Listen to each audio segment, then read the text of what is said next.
नमस्कार, DD news पर आप दो टूक देख रहे हैं। मैं हूं अशोक श्रीवास्तव। आप भारत में हैं, भारतीय हैं, तो जब कभी भी आप वोट देने जाते होंगे या जब कभी भी आप सार्वजनिक जीवन में किसी नेता के बारे में बात करते होंगे, चर्चा करते होंगे, तो आपकी पसंद कोई भी हो सकता है आपको प्रधानमंत्री नरेंद्र मोदी पसंद आते हों, हो सकता है कि आपको राहुल गांधी पसंद आते हों, हो सकता है कि आपको अखिलेश यादव पसंद आते हों, आपको तेजस्वी यादव भी पसंद आ सकते हैं, अरविंद केजरीवाल भी आपकी पसंद हो सकते हैं। आखिर भारत में डेमोक्रेसी है और डेमोक्रेसी में आप जिस नेता को चाहें वोट दे सकते हैं, जिस नेता को चाहें आप पसंद कर सकते हैं। यह आपको इस बात का अधिकार डेमोक्रेसी में, लोकतंत्र में मिला हुआ है। जब आप वोट देते हैं तो वोट देने के बाद एक सरकार बनती है। आप उस सरकार का भी विरोध कर सकते हैं, उस चुने हुए प्रधानमंत्री का भी विरोध कर सकते हैं। यह भी डेमोक्रेसी आपको ताकत देती है। लेकिन जब एक प्रधानमंत्री, एक चुना हुआ प्रधानमंत्री भारत से बाहर किसी विदेशी धरती पर पहुंचता है, भारत से बाहर जब भारत का प्रधानमंत्री किसी विदेशी धरती पर पहुंचता है, तो फिर वो प्रधानमंत्री किसी पॉलिटिकल पार्टी का नहीं होता, किसी की पसंद नापसंद का नहीं होता, बल्कि वो प्रधानमंत्री, उस वक्त प्रधानमंत्री पूरे भारत को रिप्रेजेंट कर रहा होता है, पूरे भारत का प्रतिनिधि होता है। और भारत के प्रतिनिधि के तौर पर सबको लगना चाहिए, सबको लगता भी है कि जब भारत के प्रधानमंत्री के साथ कुछ भी विदेशी धरती पर कुछ गलत होता है तो हर भारतीय को दुख होता है और होना भी चाहिए। लेकिन अगर भारत के प्रधानमंत्री का दुनिया के किसी भी कोने में सम्मान हो, तो क्या आप खुद को सम्मानित हुआ महसूस करते हैं? या आपको कोई परेशानी होती है, आपको तकलीफ होती है कि नहीं नहीं नहीं, मैंने तो इसे वोट नहीं दिया था, इसका इतना सम्मान क्यों हो रहा है? अगर आपकी ऐसी सोच है तो यह बहुत छोटी सोच है, क्योंकि फिर से कह रहा हूं, चुनाव होने के बाद भारत का प्रधानमंत्री जो चुन लिया जाता है, जब वो विदेशी धरती पर जाता है तो वो भारत का प्रधानमंत्री होता है, किसी पॉलिटिकल पार्टी को रिप्रेजेंट नहीं कर रहा होता। इसीलिए अगर कभी भी भारत के प्रधानमंत्री को विदेश की धरती पर कोई सम्मान मिलता है, विदेशी धरती पर जब भारत के प्रधानमंत्री की प्रशंसा होती है, तो अगर आप वास्तव में भारतीय हैं, दिल से आप भारतीय हैं, भारत का भला चाहते हैं, भारत आपके रोम रोम में समाया है, तो आपको उस पल गर्व की अनुभूति होगी। लेकिन भारत में कुछ पॉलिटिकल पार्टियां नामालूम किस मिट्टी की बनी है, किस मिट्टी की बनी है, या उनके अंदर किस तरह की नफरत पल रही है। और यह नफरत भारत से है, भारत के प्रधानमंत्री से है, या फिर नरेंद्र मोदी नाम के राजनेता से, यह मैं कारण नहीं जानता। लेकिन कुछ पॉलिटिकल पार्टियां ऐसी हैं कि जब भारत के प्रधानमंत्री नरेंद्र मोदी विदेशी धरती पर जब उनको सम्मान मिलता है, तो उसमें भी उनको तकलीफ होती है, उसमें भी उनको तकलीफ होती है। और इसमें सबसे आगे भारत की सबसे पुरानी पॉलिटिकल पार्टी है, सबसे पुरानी और आज दूसरे नंबर की सबसे बड़ी पार्टी। आप समझ गए होंगे मैं इशारा कांग्रेस की तरफ कर रहा हूं, इशारा के साफ साफ नाम ले रहा हूं, मैं बात कांग्रेस की कर रहा हूं। अब देखिए कांग्रेस की स्थिति आज क्या है। नरेंद्र मोदी का विरोध करते करते भारत में भी नरेंद्र मोदी का विरोध करते करते वो कभी कभी भारत का विरोध करने लगते हैं। और जब प्रधानमंत्री नरेंद्र मोदी विदेशी धरती पर होते हैं, तब कांग्रेस का पूरा इकोसिस्टम, पूरा का पूरा इकोसिस्टम जिस तरह से भारत के प्रधानमंत्री को निशाना बनाता है, भारत के प्रधानमंत्री को लेकर फेक न्यूज फैलाई जाती हैं, भारत के प्रधानमंत्री का मजाक बनाया जाता है, वो वास्तव में पीड़ादायी है, दुखदायी है। और इसीलिए दो टूक में आज मैं ये सवाल उठा रहा हूं, विदेश में सम्मान तो विपक्ष क्यों परेशान? फिर से कह रहा हूं, विदेश में सम्मान, जब नरेंद्र मोदी का कोई सम्मान होता है तो वो सम्मान नरेंद्र मोदी का नहीं होता। और ये खुद बात नरेंद्र मोदी कई बार कह चुके हैं कि मैं 140 करोड़ भारतीयों का प्रतिनिधित्व करता हूं। जब उनको कोई विदेशी धरती पर सम्मान मिलता तो वो कहते हैं ये सम्मान मेरा नहीं है, ये भारत के 140 करोड़ जनता का सम्मान है। उसके बावजूद विपक्ष को इससे परेशानी होती है, तकलीफ होती है। ऐसा क्यों होता है? इसका अध्ययन करना जरूरी है। क्या डीएनए में कुछ तकलीफ है? मैंने डीएनए शब्द इसलिए इस्तेमाल किया क्योंकि अभी प्रधानमंत्री नरेंद्र मोदी यूं तो ऑस्ट्रेलिया पहुंच गए हैं, लेकिन उनकी 3 देशों की यात्रा है, उसके बाद न्यूजीलैंड जाएंगे। लेकिन जब वो प्रधानमंत्री नरेंद्र मोदी इंडोनेशिया में थे तो इंडोनेशिया के राष्ट्रपति ने कहा कि मेरा डीएनए जो है वो मुझे लगता है भारतीय है। लगता क्या? उन्होंने कहा मैंने टेस्ट करा, मेरा डीएनए भारतीय है। इसीलिए मैं भारत के गीतों पर, जब कभी भारत के गीत बजते हैं तो मैं थिरकने लगता हूं, मेरे शरीर में हलचल होने लगती है। लेकिन इससे भी बड़ी बात जो उन्होंने कही, मैं उस पर आना चाहता हूं, जो मेरे आज के विषय से जुड़ी है। इंडोनेशिया के राष्ट्रपति ने यह कहा, प्रधानमंत्री नरेंद्र मोदी सामने बैठे थे, उन्होंने यह कहा कि मैं भारत के प्रधानमंत्री नरेंद्र मोदी का प्रशंसक हूं, उनका मुरीद हूं और मैं उनकी पॉलिसीज की कॉपी करता हूं। सोचिए, इंडोनेशिया का राष्ट्रपति ये कह रहे हैं कि मैं उनकी कॉपी करता हूं नरेंद्र मोदी की। लेकिन जब इंडोनेशिया के राष्ट्रपति भारत के प्रधानमंत्री की तारीफ कर रहे थे, ठीक उसी वक्त देश के अंदर विपक्ष का एक पूरा इकोसिस्टम प्रधानमंत्री नरेंद्र मोदी को लेकर फेक ट्वीट फैला रहा था। प्रधानमंत्री नरेंद्र मोदी को लेकर और इंडोनेशिया की, सोचिए, विदेशियों को भी नहीं छोड़ा, इंडोनेशिया की जो संसद की अध्यक्ष हैं उनको लेकर भद्दे भद्दे ट्वीट कर रहा था।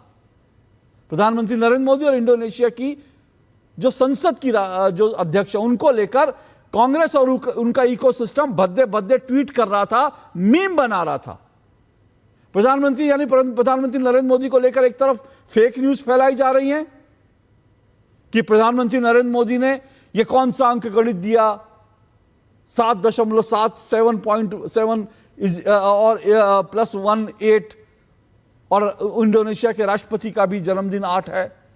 यह प्रधानमंत्री का जो बयान है उसको काट करके चलाया जा रहा, पूरा नहीं चलाया जा रहा। प्रधानमंत्री के बयान के एक हिस्से को इस तरह से चलाया जा रहा है और उसका मजाक बनाया जा रहा है।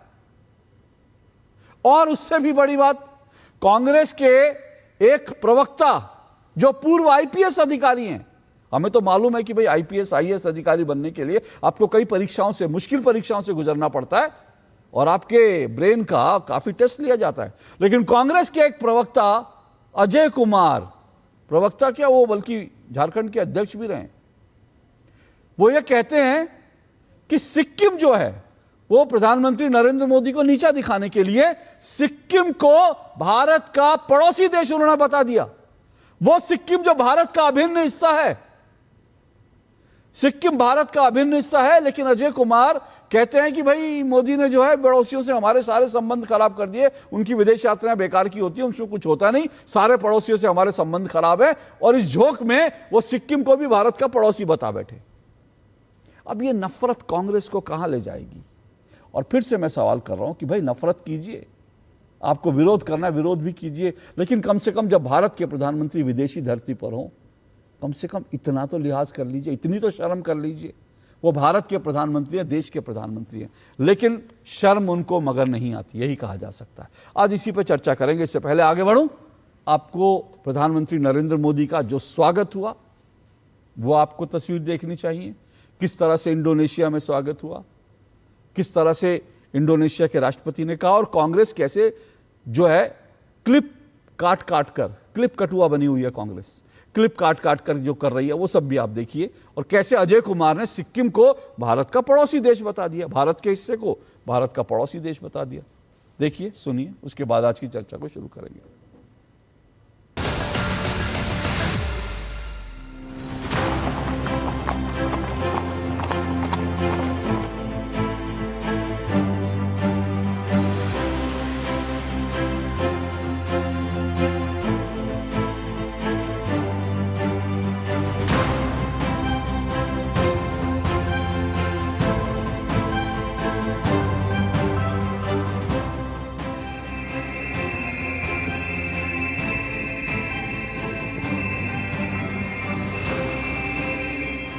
I want to admit one thing, and my close associates and colleagues will testify that I am an admirer, a great admirer of Narendra Modi ji.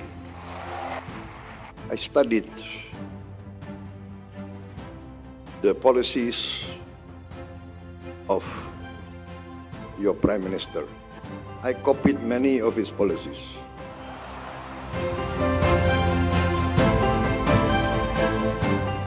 Just before I made my state visit to India, I had what is called a genome sequencing test.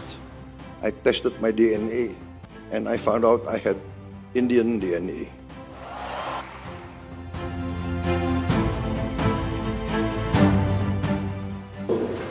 I want to admit, Your Excellency, I follow your career and I copy many of your programs.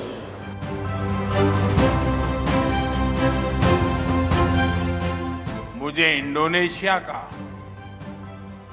सर्वोच्च सम्मान प्राप्त करने का भी सौभाग्य मिला।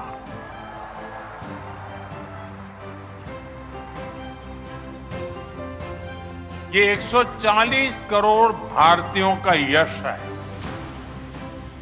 ये भारतीय समुदाय के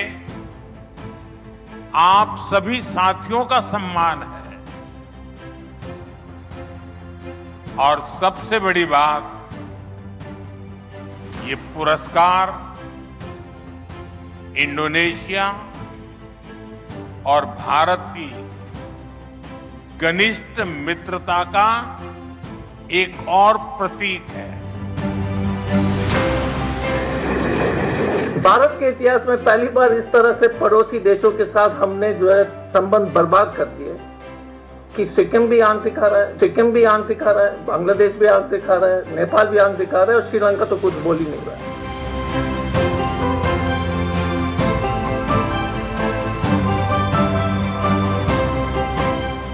Destiny maybe made me the 8th President of the Republic of Indonesia.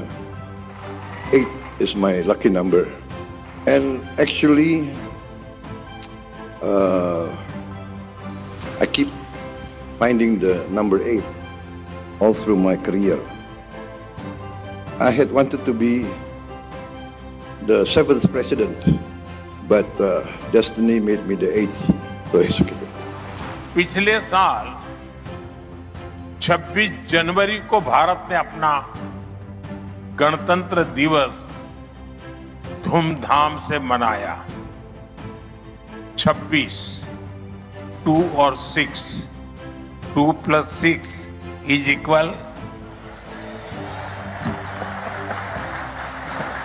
और मेरे मित्र का जन्मदिन भी 17 है, 1+।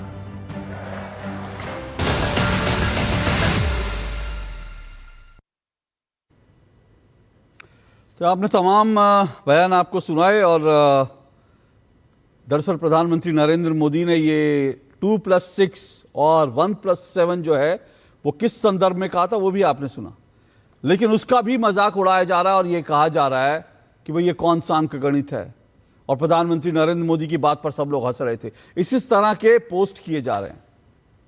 तो सवाल यह है कि जब विदेश में सम्मान तो विपक्ष क्यों परेशान, और इसी पर आज चर्चा करेंगे। मेरे साथ 4 मेहमान आज जुड़ रहे हैं, परिचय करवा देता हूं। अनिला सिंह मेरे साथ जुड़े हैं बीजेपी से, राहुल लाल मेरे साथ जुड़े हैं, कांग्रेस समर्थक राजनीतिक विश्लेषक हैं, तारिक खान जी मेरे साथ जुड़े हैं, समाजवादी पार्टी के प्रवक्ता हैं, अनुराग वर्मा जुड़े हैं, वरिष्ठ पत्रकार हैं। आप चारों मेहमानों का शुक्रिया। राहुल लाल, मैं आपसे शुरुआत करना चाहता हूँ। राहुल लाल, आज तो कांग्रेस ने, वैसे तो कई बार कांग्रेस हद पार करती रहती है, आज एक बार फिर हद पार कर दी। इंडोनेशिया की जो स्पीकर हैं उनके साथ प्रधानमंत्री की एक तस्वीर पोस्ट करके बहुत भद्दा कमेंट किया गया, उसके बहुत भद्दे भद्दे मीम बनाए गए।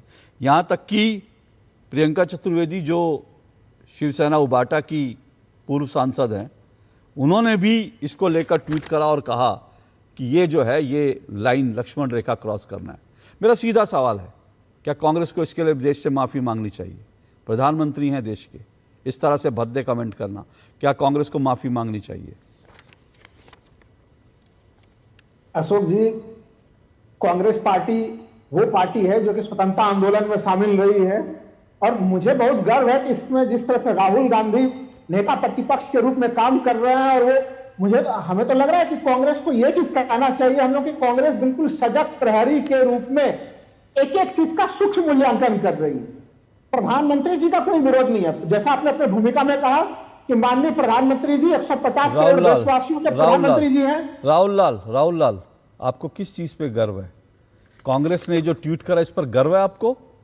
और अगर कोई स्वतंत्रता सेनानी है, किसी ने अगर स्वतंत्रता की लड़ाई में हिस्सा लिया है, तो क्या उसको इस बात का अधिकार दिए कि विदेशी एक महिला का और प्रधानमंत्री के ऊपर इस तरह की भद्दी टिप्पणी करके सर्टिफिकेट मिल जाता है क्या?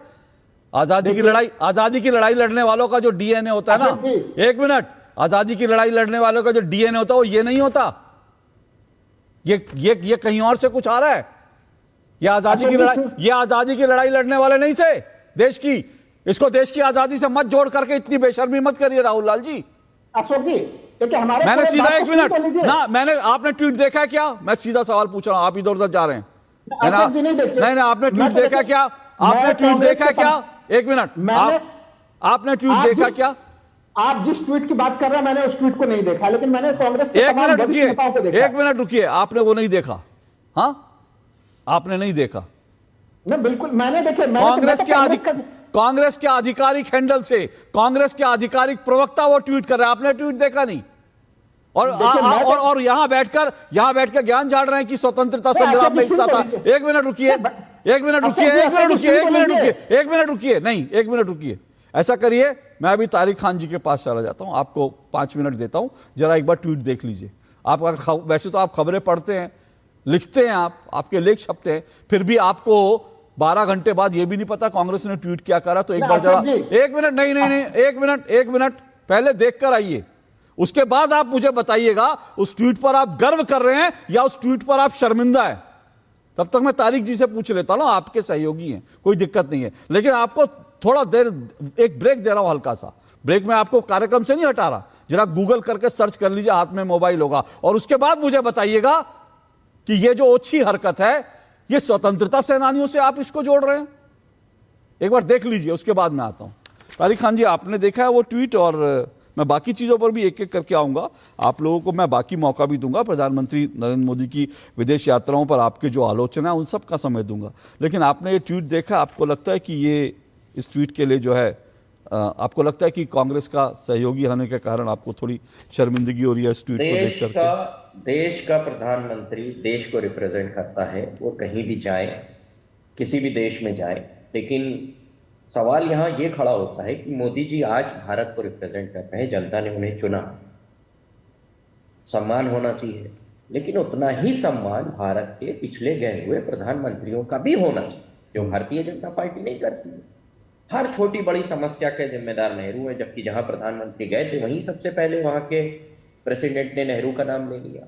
इसलिए मैं कह रहा हूं, आज की डेट में अगर कहीं भी प्रधानमंत्री का सम्मान नहीं हो रहा है, उनके नाम के आगे जी नहीं लगाया जा रहा है, या कुछ भी गलत कहा जाए, हम उसका विरोध करते हैं।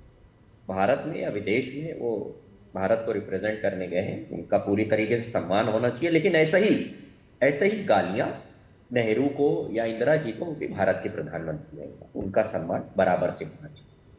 अब यहाँ पर किसने क्या कहा इंपॉर्टेंट ये नहीं है, बड़ा इंपॉर्टेंट सवाल यहाँ पर ये बैठता है कि प्रधानमंत्री 4 बार इंडोनेशिया जा चुके हैं। 2018 में जब वो इंडोनेशिया गए तो वहां पर एक एग्रीमेंट हुआ, जिस एग्रीमेंट का नाम था व्यापक रणनीति समझौता। उसके तहत जो ट्रेड था उसको $50 बिलियन तक ले जाना था, जो कि अभी तक आधा भी नहीं हुआ। हमारा उनका ट्रेड $24 बिलियन का है, पहली बात। दूसरी बात, जो व्यापार घाटा होता है उसको कहा गया था कि खत्म कर दिया जाएगा, जो कि 2018 में जब पहली बार हमारे प्रधानमंत्री गए थे तब था लगभग $11 बिलियन का, जो आज की डेट में बढ़ के व्यापार घाटा, आप समझ ही गए होंगे व्यापार घाटा क्या होता है। ज्यादा सामान मंगा रहे हैं, कम भेज रहे हैं, वो अब $15 बिलियन का हो गया है। हमारा पूरा जो व्यापार घाटा है जो पूरा ओवरऑल वो 120 यूएस बिलियन डॉलर का है। हम ये कह रहे हैं कि 2008-18 में आप पहली बार गए, कई समझौते किए, जो हमारा डेफिसिट है, जो व्यापार घाटा है वो कम होना चाहिए, कम होने के बजाय बढ़ गया। इसका मतलब है हमने अपनी निर्भरता को बढ़ा दिया है। कोई भी बायलैटरल एग्रीमेंट, कोई भी बायलैटरल टॉक्स इस बात पे निर्भर होनी चाहिए कि हमारा व्यापार घाटा कितना कम हो रहा है। 1.2 ट्रिलियन यूएस डॉलर का ट्रेड सरप्लस है चाइना का सर। हमें उनसे कॉम्पिटिट करना है, हमें छोटे मोटे देशों की तो बात ही नहीं करनी है। और अगर उनसे हमको कॉम्पिटिट करना है और अपने जो व्यापार घाटा है कम करना है, उसको सरप्लस में लेके आना है, तो इंडोनेशिया जैसे देशों से अगर हम 2018 से एग्रीमेंट किए तो अब तक हमें सरप्लस में आ जाना चाहिए, जो कि घाटा ही हमारा 10 से 15 यूएस बिलियन डॉलर का बढ़ गया। तारिक खान जी, आपने जो मुद्दे उठाए मैं उसका पूरा मुझे लगता है कि मैंने शुरू में ही कहा कि प्रधानमंत्री की विदेश यात्राओं पर आपको आलोचना करनी है तो आप आलोचना करने के लिए स्वतंत्र हैं, और जो आपने बिंदु उठाए वो बिल्कुल सही हैं। आप उनको, विपक्ष इस तरह के बिंदु उठाए उससे किसी को एतराज़ नहीं होना चाहिए, उस पर बीजेपी की प्रवक्ता जवाब देंगी। लेकिन मैंने जो सवाल उठाया, और मैं आगे भी आऊँगा इस पर, जो आपने मुद्दा उठाया, मैंने कहा अनिला जी उस पर जवाब देंगी, व्यापार घाटे को लेकर जो कुछ हो रहा है, विदेश यात्राओं से मिल क्या रहा है, सारे सवाल विपक्ष के उठाना वैलिड है। लेकिन राहुल लाल जी, मैंने आपको ट्वीट भेज दिया है व्हाट्सएप पर, अपना व्हाट्सएप चेक कीजिए और अब बताइए कि आप इस ट्वीट को लेकर शर्मिंदा हैं या स्वतंत्रता सेनानियों की पार्टी इसीलिए जो ऐसे ट्वीट भेजने की जो है इजाज़त मिली हुई है। आवाज़ दीजिए भाई, राहुल लाल जी की आवाज़ दीजिए, बोलिए राहुल लाल। अशोक जी, इस प्रकार के ट्वीट नहीं होनी चाहिए। हमें लग रहा है कि कांग्रेस एक राष्ट्रीय पार्टी है, उनका दृष्टिकोण एक बृहत्तर परिप्रेक्ष्य में होना चाहिए, उनके कहने का अंदाज भी बेहतर होना चाहिए। क्योंकि देखिए, भारतीय विदेश नीति जो कांग्रेस की तरफ से जो लगातार जो मुद्दे उठाए जाते हैं, मैं इस ट्वीट की बात नहीं कर रहा अशोक जी, क्योंकि इस समय हमारे विदेश नीति में कई सारे विफलताएं दिखाई देती है। अभी हम लोगों ने देखा कि हमारे पड़ोसियों के साथ किस प्रकार के संबंध है।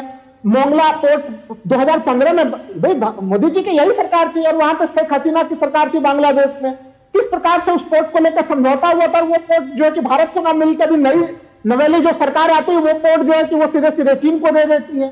तो ये चीजें हम लोग देख रहे हैं। शेख हसीना के निधन के बाद अशोक जी, आप तो उन वरिष्ठ पत्रकारों में से हैं जब हम लोगों ने देखा था कि बांग्लादेश में जो है कि हिंदुओं के ऊपर जो अत्याचार हो रहे थे उसके ऊपर आप आवाज भी बुलंद कर रहे थे, जिस समय बहुत प्रसन्न भी हो रहा था कि भाई कम से कम बांग्लादेशी हिंदुओं को लेकर भी हम लोग चिंता प्रकट कर रहे हैं। लेकिन सोचिए कि 2024 से हम लोग 2026 आ गए, अब तक भारत सरकार बांग्लादेश के ऊपर जो कि दबाव नहीं डाल पाई है। हमारे अपने हिंदू भाइयों की सुरक्षा के लिए तो सरकार हिंदुत्व को लेकर दावे करती है। तो विदेश नीति को लेकर ऑपरेशन सिंदूर के दरमियान में भी देखा हम लोगों ने कि उस समय तमाम जो है कि किस प्रकार से ट्रंप जो है कि पाकिस्तान को उसके बाद जो है कि ग्रेट नेशन, ग्रेट देश, पता नहीं क्या क्या चीज कहते हुए रहे।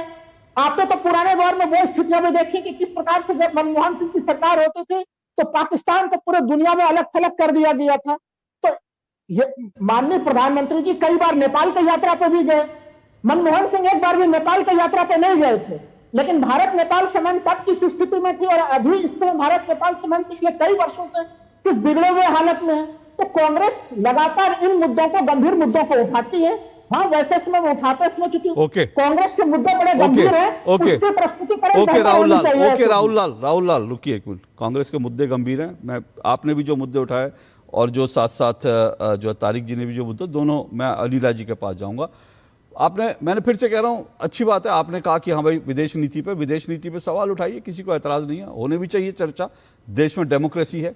लेकिन विदेश नीति पर सवाल उठाने से पहले कम से कम हम अपनी पार्टी के प्रवक्ताओं को ये तो बता दीजिए कि सिक्किम भारत का हिस्सा है।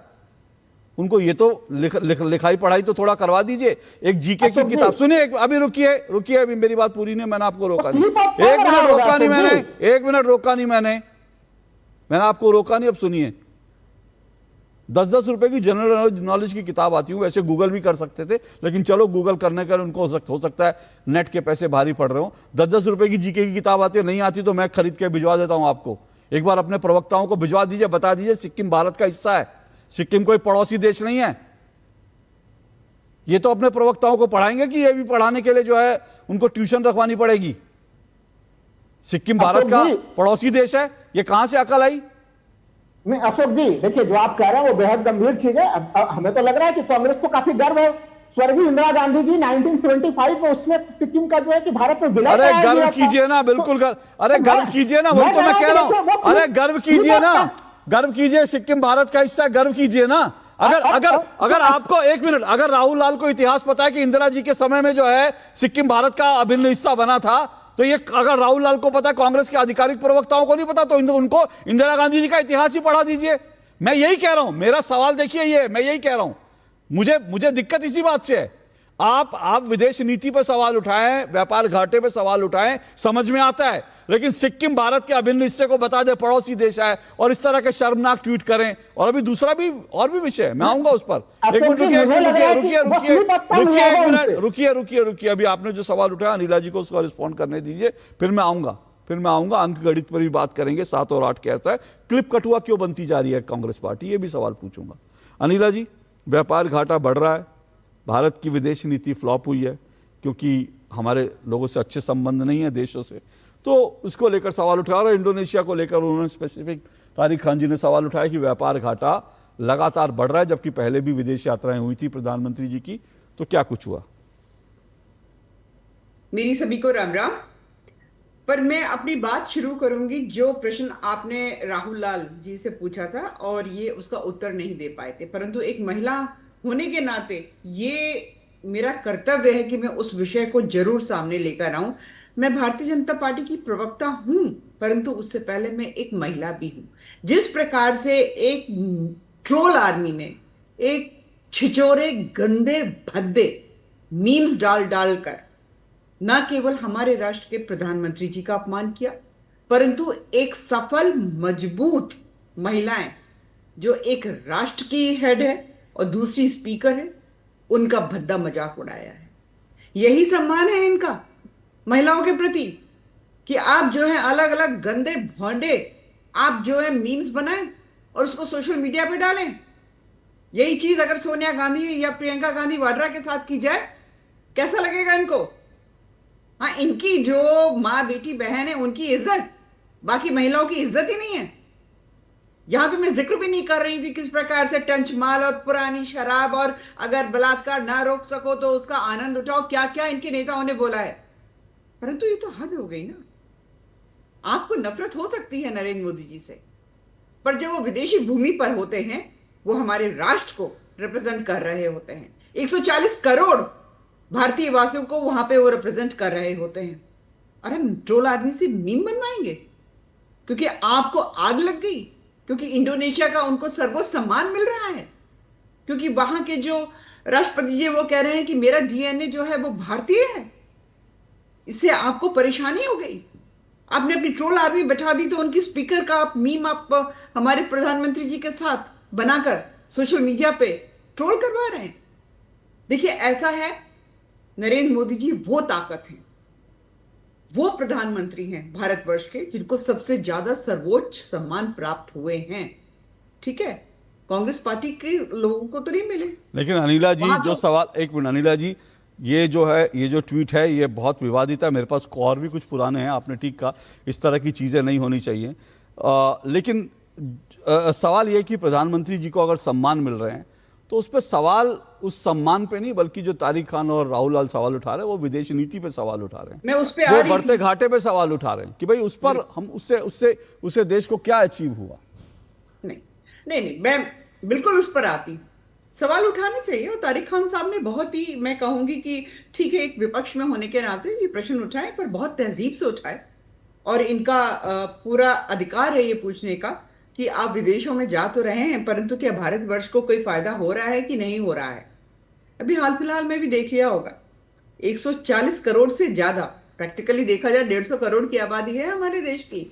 इतना जबरदस्त फ्यूल क्राइसिस हुई, पूरा विश्व जो है इस युद्ध की आग में झेल रहा है, पर आपने देखा कि यहाँ पे फ्यूल क्राइसिस को कितने अच्छे से मैनेज किया गया। आपने देखा कि कोरोना का समय, पिछले एक दशक में बारंबार हमने देखा है युद्धों का सामना किया है, कोरोना जैसे भयावह बीमारी का सामना किया, परंतु प्रधानमंत्री जी की जो पॉलिसीज थी उनकी वजह से भारतवर्ष ने सामना किया। मजबूर जो एक राष्ट्र था उसको मजबूत बनाया। आज वर्ल्ड में, विश्व में सबसे फास्टेस्ट ग्रोइंग इकोनॉमी है तो वो भारतवर्ष की है। जो घाटे की बात कर रहे हैं, विदेशी घाटे की बात कर रहे हैं, उसमें भी रिडक्शन हुआ है। बाकी चीज में, चाहे वो इंडस्ट्रियल हो, चाहे वो सर्विस इंडस्ट्री हो, different verticals of the economy, वहां पर किस प्रकार से पॉजिटिव ग्रोथ हो रही है उसके बारे में ये लोग जिक्र नहीं करेंगे। अभी इन्होंने इंडोनेशिया के बारे में भी बात की। 2018 का जो एग्रीमेंट हुआ था इंडोनेशिया और भारतवर्ष के बीच में, वो एक टर्निंग पॉइंट था दोनों देशों के बीच का। आज जो इंडोनेशिया के प्रेसिडेंट जो बोल रहे हैं, और इन्होंने बताया नहीं, जिक्र नहीं करेंगे कि अभी जो डिफरेंट वर्टिकल्स पे तो एग्रीमेंट हुआ ही है और मजबूती हुई है। ब्रह्मोस जो आत्मनिर्भर भारत का एक मजबूत उदाहरण है। नहीं, वो 2018 की जब आप बात करते हैं अनिला जी, तो सवाल फिर ये है ना, 2018 से लेकर अब तक अचीव क्या हुआ? 18 के बाद से लेकर 6 साल हो चुके हैं, तो उसमें 6 साल क्यों ज़्यादा हो चुके हैं, तो फिर सवाल ये है कि उसमें अचीव क्या हुआ? अगर व्यापार घाटा हमारा नहीं बढ़ा, जो हमने लक्ष्य निर्धारित किए थे व्यापार के वो अचीव नहीं हुए, तो फिर उसको लेकर तारिक खान सवाल उठा रहे हैं। नहीं, रिडक्शन हुआ है ना। हम केवल इंडोनेशिया के ही ब्रैकेट में तो नहीं रहेंगे। जब हम अपना ओवरऑल बात करते हैं, ठीक है, हमें उसकी बात करनी पड़ेगी ना। क्या हमारे यहाँ जो एफपीआई हैं, सॉरी जो एफडीआई हैं, उनका इन्वेस्टमेंट बढ़ा कि नहीं? क्योंकि एफडीआई और एफपीआई में ये लोग बहुत कंफ्यूज होते हैं। क्या ये क्या इन्वेस्टमेंट्स आए कि नहीं आए? बिल्कुल आए हैं। क्या घटा कि नहीं घटा? बिल्कुल घटा है। क्या इंपोर्ट्स में रिडक्शन हुआ? एक्सपोर्ट्स में आपका एनहांसमेंट हुआ? हाँ, हुआ। अभी पीछे आपको याद होगा कि पूरी इकोनॉमी को लेके खूब डिबेट्स हुई हैं। ठीक है, बता देना, विश्व में सबसे ज्यादा इकोनॉमी को लेकर, भारतवर्ष की तो है। इकोनॉमी को लेकर जो राहुल गांधी ने कहा था वो तो खैर सब वो धराशायी हो गया। राहुल गांधी ने कहा था भारतीय इकोनॉमी है, बल्कि आज ही शायद आईएमएफ की एक दोबारा रिपोर्ट आई है जिसमें एक बार फिर कहा है कि अगले 6 महीने भी भारत सबसे बढ़ती हुई तेजी से बढ़ती अर्थव्यवस्था रहेगा। लेकिन स्पेसिफिक जो सवाल था उसका तारिक खान जी बोली, फिर मैं राहुल लाल जी आ रहा हूँ आपके बाद, फिर अनुराग जी आऊंगा। देखिए, हम लोग बचपन से पढ़ते आए हैं संदर्भ और प्रसंग। संदर्भ और प्रसंग यहाँ इंडोनेशिया को, हमारे और इंडोनेशिया के संबंध। बात की गई फ्यूल क्राइसिस की, इंडोनेशिया से कोई लेना नहीं। कोरोना की, इंडोनेशिया से कोई लेना देना। फास्टेस्ट ग्रोइंग इकोनॉमी, इंडोनेशिया से कोई लेना देना नहीं। एफडीआई, इंडोनेशिया से कोई लेना देना नहीं। स्पेसिफिक सवाल है, 18 में एक टारगेट निर्धारित किया गया था, आप वहां नहीं पहुंचे। क्यों नहीं पहुंचे? जवाब नेपाल सरकार नहीं देगी, जवाब प्रधानमंत्री देंगे, उनके प्रवक्ता देंगे, या सरकार देगी।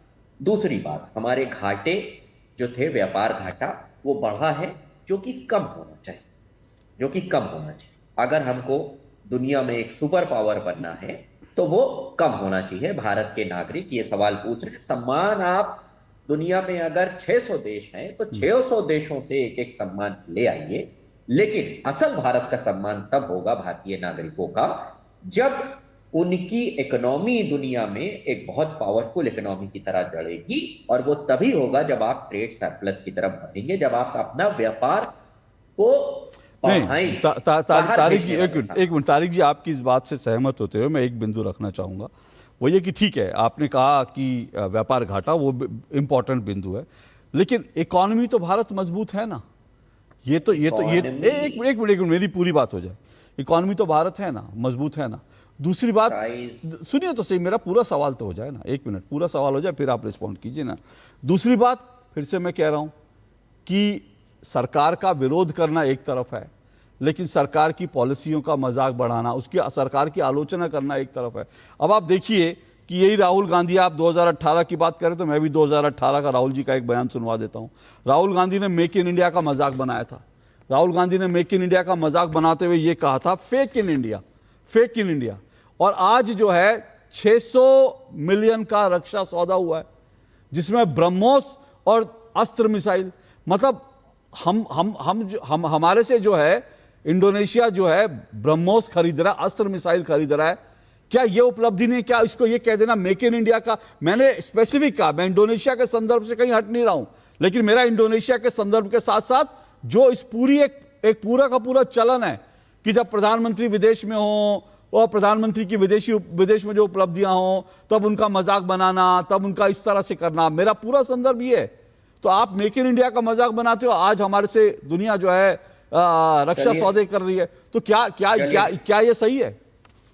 चलिए मेक इन इंडिया पे आ जाते हैं। मेक इन इंडिया जब लॉन्च हुआ और जब सरकार थी, नहीं छोटा सा डेटा बोलिए बोलिए बोलिए बोलिए बोलिए बोलिए बोलिए छोटा सा डेटा बोलिए बोलिए कि जो कंट्रीब्यूशन था मैन्युफैक्चरिंग सेक्टर का वो जीडीपी का कितना परसेंट था, 13% से 15% के बीच में। और इन्होंने मेक इन इंडिया के टाइम पे टारगेट 25 का रखा था। फिर मैं कह रहा हूं जहां टारगेट रखते हैं और आप पहुंचे कहां। और अभी भी मैन्युफैक्चरिंग सेक्टर का टोटल जीडीपी में कंट्रीब्यूशन उतना ही है। नहीं सवाल नहीं तारिक जी, ओके ओके तारिक जी सुनिए ना, तारिक जी सुनिए ना, तारिक जी सुनिए ना, तारिक जी सुनिए, एक मिनट तारिक जी सुनिए, फिर मैं फिर से उसी सवाल को दोहरा रहा हूं अलग तरह से। आप कह रहे हैं टारगेट अचीव नहीं किए, बिल्कुल टारगेट अचीव नहीं हुए, आपको आलोचना करने का अधिकार है। लेकिन क्या मेक इन इंडिया की पॉलिसी का एक तरफ इंडोनेशिया का राष्ट्रपति यह कह रहा है कि मैं आपकी पॉलिसीज को कॉपी करता हूं, और भारत में जब भारत के प्रधानमंत्री मेक इन इंडिया की बात करते हैं तब उसका मजाक बढ़ाया जाता है, और जब ब्रह्मोस और अस्त्र मिसाइल वो हमसे खरीदने के सौदा कर रहा है तब भी विपक्ष की तरफ से ये नहीं होता कि हाँ भाई ये ठीक है, अच्छी बात है, इतना हो गया, लेकिन ठीक है जो टारगेट किए वो आपने अचीव नहीं किए, तब भी आप लोग ये नहीं बोल रहे। क्या ये उपलब्धि नहीं है कि भारत से दुनिया जो है रक्षा के सामान खरीद रही है? बिल्कुल उपलब्धि है, बिल्कुल उपलब्धि है। हम कहाँ कह रहे हैं कि ये भारत के लिए खराब बात है, हमारा सामान लोग खरीदे, मैं यही तो कह रहा हूं। चाइना $1.2 ट्रिलियन का ट्रेड सरप्लस है।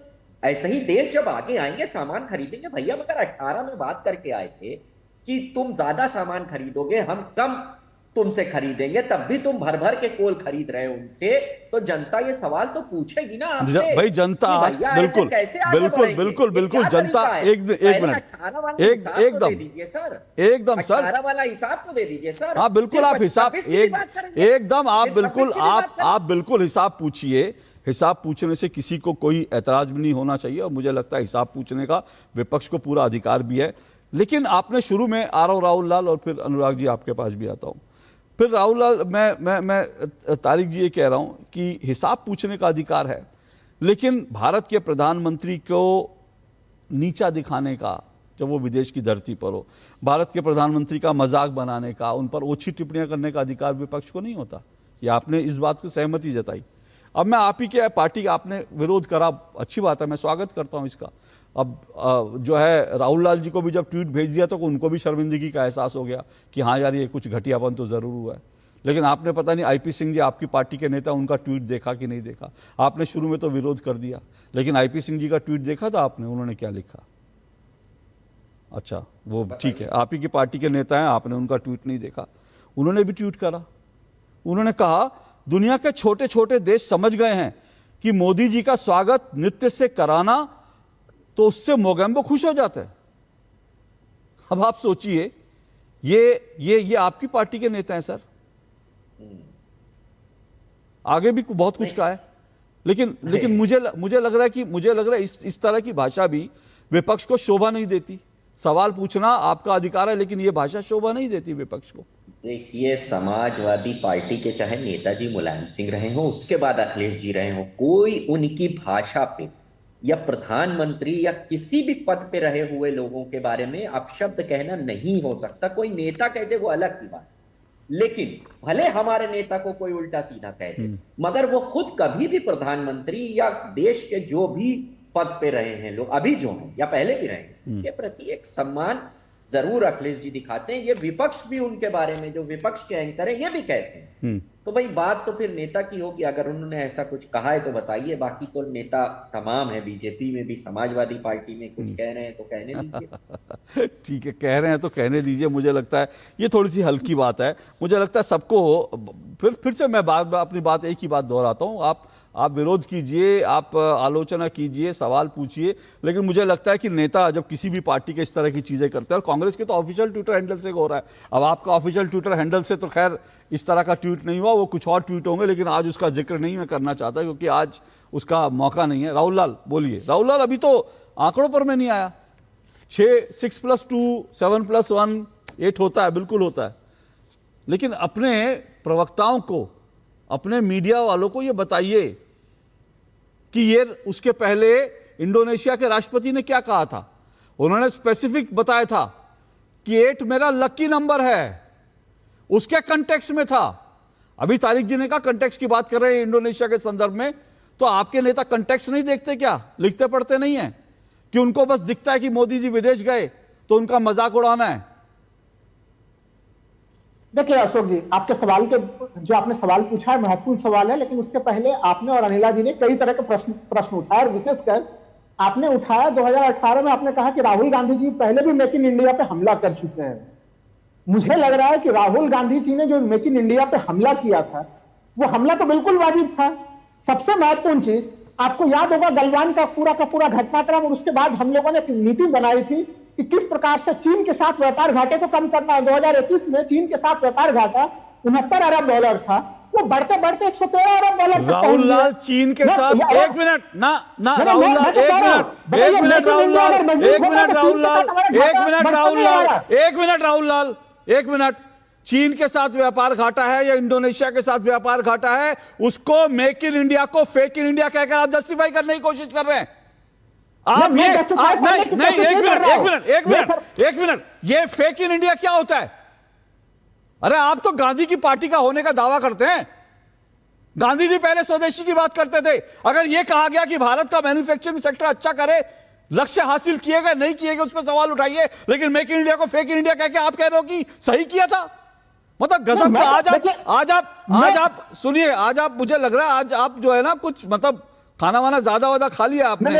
अशोक जी खाना वाना थोड़ा ज्यादा खा लिया, इसीलिए आप थोड़ा नींद के झोंके में। आप किस तरह की बातें कर रहे हैं?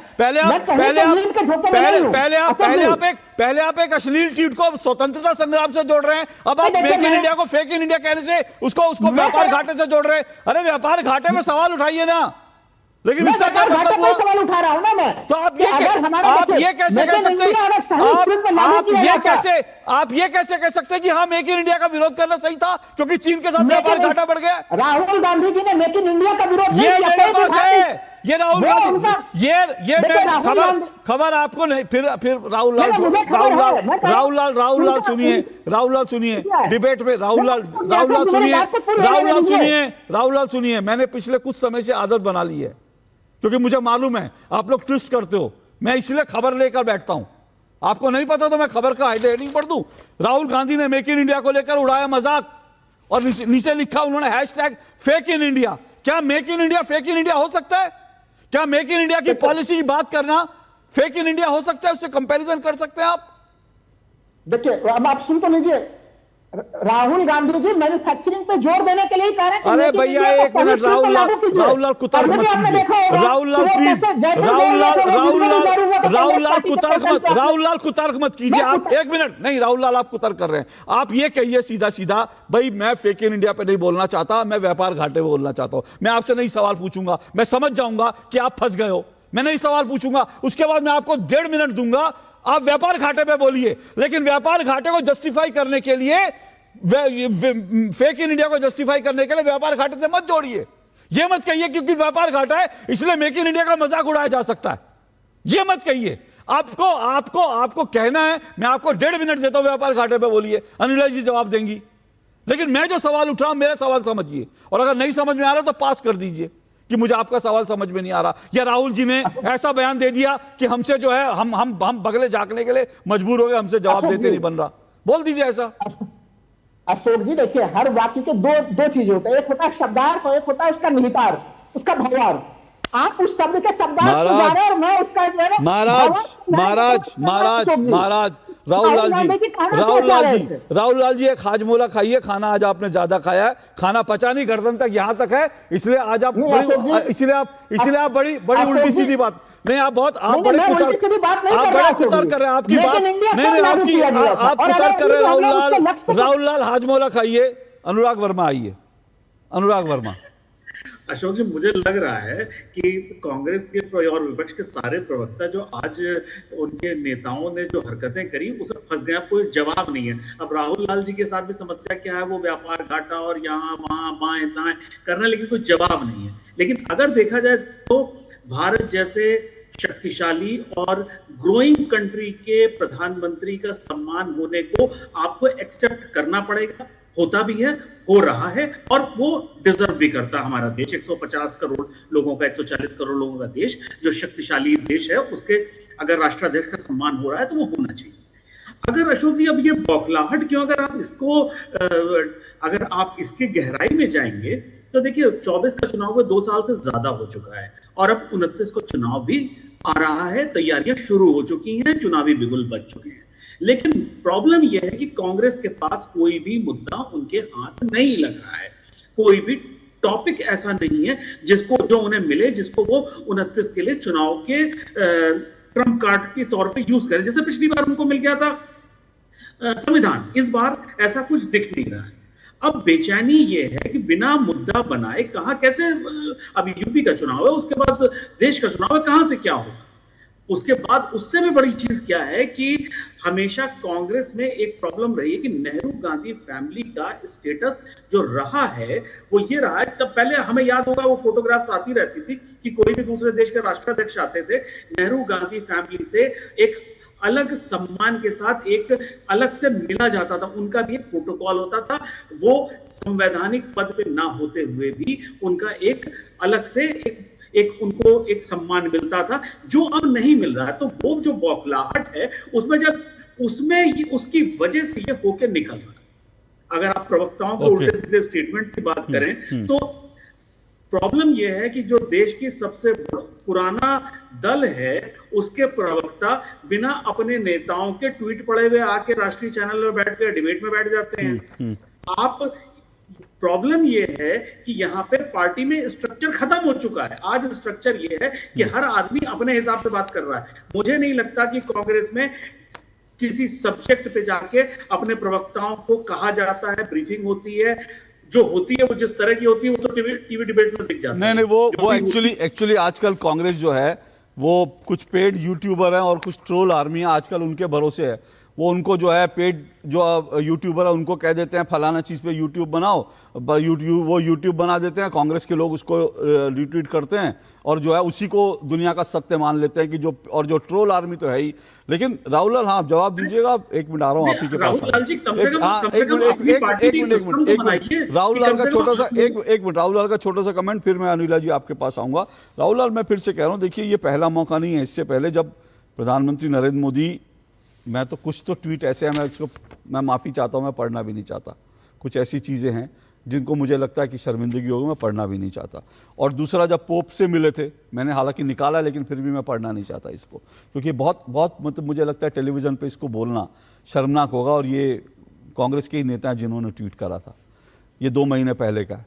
और अब जो है ये जो है एक और ख़बर आपको बता दूँ, जब पोप से मिले थे तब भी कांग्रेस की आधिकारिक ट्विटर हैंडल से एक ऐसा ट्वीट किया गया कि जिसको बाद में शर्मिंदगी होकर उनको डिलीट करना पड़ा। तो मतलब क्या चल क्या रहा है? जो अनुराग कह रहे हैं, क्या वही फ्रस्ट्रेशन है क्या कांग्रेस की? देखिए, कांग्रेस किसी प्रकार के फ्रस्ट्रेशन में नहीं है। हमें लग रहा है कि हाँ, कई मामलों के, चूंकि मामला काफी गंभीर होता है, उसकी भावाव्यक्ति और अच्छे ढंग से करे, उसका प्रस्तुतिकरण और बेहतर करे। लेकिन कांग्रेस फ्रस्ट्रेशन में, अरे कांग्रेस तो देखिए 40-42 के नंबर पर रहती थी, 99 पे पहुंची। भारतीय जनता पार्टी को 240 करोड़ दिया गया। अनुराग जी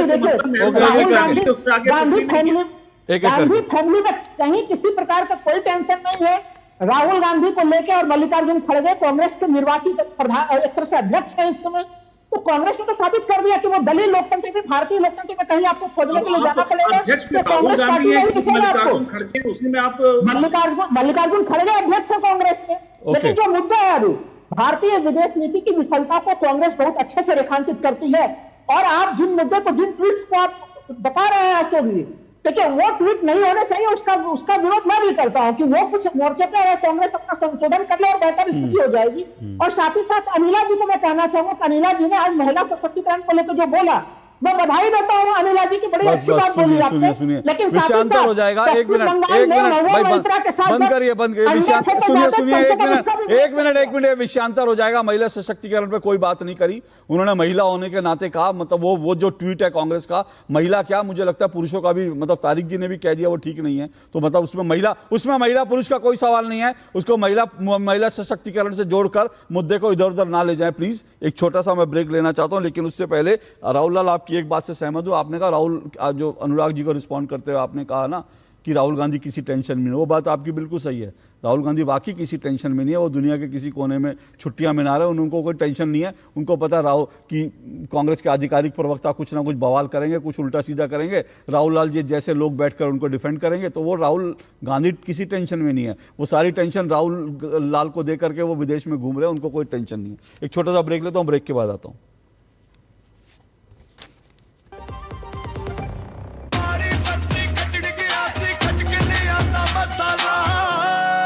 मसाला ओए, छोले दा या लोबे दा, पंजाबी छोले दा या पिंडी चने दा। अब छोलिया हो या लोबिया, पंजाबी छोले या पिंडी चने, सब कुछ मजेदार बने। यार कैसे ले पाएंगे घर? नहीं, आज गर्मी बहुत है ना? यस, बहुत ही ज्यादा। पापा, घर खरीदने की planning is not easy. Vinny, long term savings का बेस्ट प्लान बताना। LIC protection plus plan. LIC और सेविंग्स। यस, इसमें इंश्योरेंस और फंड्स दोनों में इन्वेस्ट करके गोल्स के हिसाब से सम अश्योर्ड एडजस्ट कर सकते हो। LIC protection plus plan, future insured, growth assured. जब धरती चीर कर निकलता है लोहे का पत्थर और मिलता है मोंगिया के जोश से, फिर तपता है, पिघलता है और बनता है फौलाद। अब होता है सरिया सारी खूबियों के साथ। मोंगिया स्टील, मजबूत देश का मजबूत सरिया। गोल्डी छोले मसाले, जहाँ जाए रिश्ते बनाए। गोल्डी लाए हैं फ्रेश लॉक टेक्नोलॉजी, जो रखे मसालों को हर समय फ्रेश। देखिए, हमने कार्यक्रम जब शुरू किया ना, तो मैंने तो कांग्रेस को लेकर शुरू किया था, लेकिन दिक्कत यही है विपक्ष के साथ। मैंने कहा ना कि बौराया हुआ, मतलब ये शब्द इस्तेमाल नहीं करना चाहिए, लेकिन विपक्ष जो है बौखलाया हुआ ज़रूर है, क्योंकि कांग्रेस नहीं। अब देखिए, कीर्ति आज़ाद ने थोड़ी देर पहले एक ट्वीट करा प्रधानमंत्री नरेंद्र मोदी को लेकर के, एक मीम ट्वीट कर रखा है, और उसी को लेकर जो है मेडल को लेकर। अब ये देखिए, कीर्ति आज़ाद जैसे लोग, मतलब मुझे कहना नहीं चाहिए, ये वही व्यक्ति हैं जिन्होंने ये कहा था कि भाई जो UCC है, समान नागरिक संहिता है, वो समान नागरिक संहिता वो होती है जिसमें सब नागरिकों को एक जैसे कपड़े पहनने पड़ते हैं, एक जैसा खाना खाना पड़ता है। अब इस व्यक्ति का जिसका IQ लेवल ये हो, वो ऐसे प्रधानमंत्री को लेकर मीम पोस्ट करेगा, तो फिर उससे कोई, मतलब मुझे लगता है इससे ज़्यादा उम्मीद भी नहीं करनी चाहिए। लेकिन मैं कांग्रेस की बात कर रहा था, और ऐसे लोग की कमी नहीं है विपक्ष में। विपक्ष में ऐसे एक से एक जो है नमूना भी शब्द बोल दूँ तो मुझे लगता है कोई गलत नहीं होगा। बोलिए अनिला जी, रिस्पॉन्ड कीजिए। कुल मिलाकर देखिए, विपक्ष की ओर से ये सब जो मैंने अभी की थे, ये सब चीज़ें ऐसी हैं जो बहुत ख़राब हैं, जिसकी जितनी निंदा हो। लेकिन जो कह रहे हैं तारिक खान जी, राहुल लाल जी, भाई भारत सरकार की अगर विदेश नीति है, उसका आलोचना करने का हमको पूरा अधिकार है, और उस पर सरकार की जवाबदेही तय होनी चाहिए। देखिए, ऐसा है कि जहां आपने अभी कीर्ति आजाद जी का ट्वीट दिखा दिया, जी लगाने लायक नहीं है वो, परंतु क्या करूं, मेरे संस्कार भारतीय जनता पार्टी के दिए हुए हैं, जी लग ही जाता है। परंतु जो ट्रोल आर्मी है या इस प्रकार के जो भद्दे ट्वीट करते, यही इनकी मानसिकता है ना। जो अचीवमेंट भारत विदेशी धरती पर करता है, जिसका प्रतिनिधित्व जो है हमारे प्रधानमंत्री जी करते हैं, उसके बारे में तो नहीं कुछ बोलेंगे ना। वहां पर किस प्रकार से 1000 वर्ष से ज्यादा पुराना जो मंदिर है, उसका पुनर्निर्माण भारत कराएगा, उसके बारे में तो बिल्कुल नहीं बोलना चाहिए। समाजवादी पार्टी के प्रवक्ता बंधु ने बहुत चिंता जताई थी कि ट्रेड डेफिसिट के बारे में। शायद इनको पता भी नहीं है कि ट्रेड डेफिसिट जो है ऑलमोस्ट स्टेबलाइज्ड है 28 बिलियन पे। उसका जिक्र नहीं करने वाले हैं। किस प्रकार से जो हमारे भारतवर्ष से जो एक्सपोर्ट्स बढ़े हैं, दैट इज एस्टोनिशिंग, मैं कहूंगी 45 बिलियन से भी ज्यादा है, उसके बारे में नहीं बोलेंगे। डिफरेंट वर्टिकल्स, चाहे वो इलेक्ट्रॉनिक्स हो, चाहे वो इंफ्रास्ट्रक्चर हो, चाहे वो सर्विस इंडस्ट्री हो, एक्सेल कर रहा है, उसके बारे में नहीं बोलेंगे। इन्होंने 2018 का जो ट्रेड एग्रीमेंट हुआ था इंडोनेशिया से, उसके बारे में मुझसे पूछा था, और ये भूल गए। 2018 के बाद हमने क्या मतलब पूरे विश्व ने कोरोना की मार झेली। उसके बाद जो है 2 बड़े युद्ध जो है विश्व जो उसको झेल रहा है, भारतवर्ष भी झेल रहा है। परंतु मैं एक चीज ये यहाँ पे कहना चाहूंगी कि जब विपक्ष विदेशी धरती पे जाता था, तो जो भी समझौते होते थे वो फाइलों के अंदर बंद हो जाते थे। 2018 में प्रधानमंत्री जी जब इंडोनेशिया की यात्रा पे गए थे, तो कॉम्प्रिहेंसिव स्ट्रेटेजिक पार्टनरशिप के बीज बोकर आए थे। आज 2026 में वह एक विशाल वट वृक्ष के रूप में हो चुका है। ओके। और उसी का नतीजा है कि आज हम देख रहे हैं कि ब्रह्मोस और जो हमारी अस्त्र मिसाइलें हैं उनकी सप्लाई का जो हमें एक ऐतिहासिक ओके तारिक खान जी, बहुत छोटा सा कमेंट, तारिक खान जी बहुत छोटा सा कमेंट। नहीं, मुझे बात तो पूरी कर लेनी दीजिए। 2018 में साबान पोर्ट के लिए जो टास्क फोर्स बनी थी, आज हम वहां पर पोर्ट इंफ्रास्ट्रक्चर और शिप रिपेयरिंग का काम शुरू कर चुके हैं। ये मोदी जी की सरकार है साहब, ये छुट्टियां मनाने नहीं जाती है विदेशों में, काम करने के लिए जाती है। ये फर्क है एक मजबूर और एक मजबूत राष्ट्र का और राष्ट्र के प्रधानमंत्री। ओके तारिक जी बहुत छोटा सा जवाब देने के बजाय भाषण लोग देने लगते हैं, दिक्कत यही है। विदेश नीति क्या है ना, आप बताइए। नहीं, तारिक खान आप झूठ मत बोलिए। मैंने स्टैटिस्टिक्स के साथ यहाँ पे उदाहरण दिया, मैंने ट्रेड डेफिसिट के बारे में बताया, यहाँ मैंने एक्सपोर्ट्स के बारे में स्टैटिस्टिक्स दी, मैंने आपको डिफरेंट वर्टिकल्स की स्टैटिस्टिक्स दी, मैंने इंडियन इकोनॉमी की ग्रोथ प्रोजेक्शन की स्टैटिस्टिक्स दी। यहाँ पे इंडोनेशिया भारत के बीच में 2018 में हुआ था और उसका नतीजा जो आज 2026 में हुआ है उसके बारे में बोल रही हूँ। आपको नहीं समझ में आ रहा है तारिक जी फैक्चुअली जो चीज है वो आप जल्दी से, मेरे पास समय बहुत कम है। ये फैक्ट तो मैंने रख दिया, उसका जवाब नहीं इनके पास, इधर उधर जवाब दिया तारिक खान, समझ में नहीं आता है तो जाके अपनी बुद्धि का इलाज कराओ। देखिए उल्टी सीधी शब्दों का इस्तेमाल करते हैं। नहीं, गलत बात है। आप मेरे प्रधानमंत्री जी का अपमान करेंगे यहाँ पर बैठ के। ओके देखिए समय है, हम समय मेरे पास बिल्कुल नहीं, हम लोग ऐसे ही लड़ाई झगड़े में और चिल्ला चिल्ली में नहीं, थोड़ा सा कुछ फैक्चुअल चीजें हो जाएं जल्दी से। तारिक जी 30 सेकंड, उसके बाद 30। बीजेपी का काम ही यही रहता है, चिल्ला के इधर उधर बात। अब फिर आप टिप्पणी कर रहे हैं, फिर आप टिप्पणी करेंगे तो वो भी टिप्पणी करेंगी। आप मैंने कहा है इसलिए मैं सम्मान कर रहा हूँ। अशोक जी पूछिए कि अभी इंडियन नहीं तारिक खान प्लीज सुनिए, तारिक खान महिला है इसलिए सम्मान। नहीं एक मिनट तारिक खान, एक मिनट, ये नहीं इन शब्दों का सुनिए, इन शब्दों का इस्तेमाल किसी के लिए नहीं करना चाहिए, चाहे अनिला जी हो या तारिक जी हो, कि आप महिला सम्मान कर रहे हैं, ये शब्द भी मुझे लगता है ठीक नहीं है। कि आपको मैंने अरे तो कोई बात नहीं ना, अगर वो बोल रहे हैं उन्होंने, आपने, अरे तारिक जी आपने कहा भाषण देने लगते हैं, उस पर उन्होंने कमेंट किया, तो अगर आप कमेंट करेंगे तो उनको भी कमेंट करने का अधिकार है। मैंने आपसे इसीलिए कहा उन्होंने कुछ फैक्चुअल चीजें रखी, आप उस पर फैक्चुअल कमेंट कर दे, बात खत्म। इनको बीच में ही रोक देता, मेरे बीच में ये बोली, मैं तो इनके बीच में नहीं बोला, आपने इनको म्यूट कराया, मुझे तो म्यूट करा देते। अरे तो आपने उनको शुरुआत, अरे तारिक जी आपने कमेंट, तारिक जी आपने शुरुआत करी कमेंट के साथ उनके ऊपर, उसका उन्होंने रिस्पॉन्ड किया, आपको उन पे कमेंट ना करके भारत की विदेश नीति पे कमेंट करते ज्यादा अच्छा रहता। आप पर्सनल कमेंट में चले गए और ठीक है, अब आप लोग अगर आप लोग पर्सनल होना चाहते हैं तो आपकी इच्छा है, मेरा टाइम तो खत्म हो गया। मैंने आपको मौका दिया, मैंने कहा विदेश नीति पे बोल लेते, आपने पर्सनल कमेंट किया, अब मेरे पास समय नहीं है। बहुत बहुत शुक्रिया सभी मेहमानों का। बेहतर होता कि हम अगर अंत जो है कुछ फैक्चुअल चीजों से करते बजाय इसके कि एक दूसरे पर कमेंट करने के, तो शायद दर्शकों को ये 1-2 मिनट में भी कुछ चीजें जो है फैक्चुअल मिल जाती। लेकिन ठीक है, अपनी अपनी आप सब लोगों की इच्छा। आज के लिए इतना ही, इजाजत दीजिए, नमस्कार।